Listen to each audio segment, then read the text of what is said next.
अजित पवारांनी दोन्ही राष्ट्रवादी एकत्र येण्याबाबत धाराशिवमध्ये संकेत दिले होते।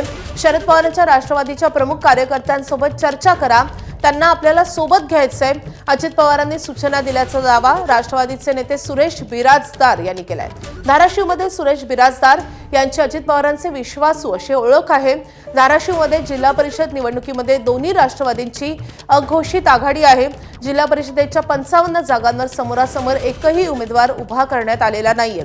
याच बिराजदार यांनी हा दावा केलेला आहे की दोन्ही राष्ट्रवादी एकत्र येण्याचे अजित पवार यांनी संकेत दिलेले होते।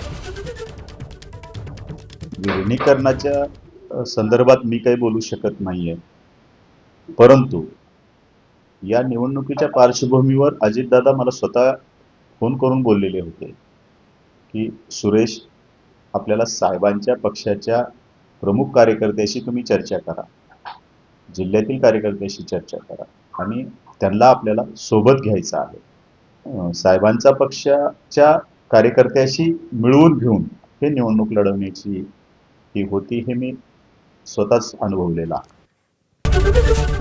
एबीपी माझा, उघडा डोळे बघा नीट।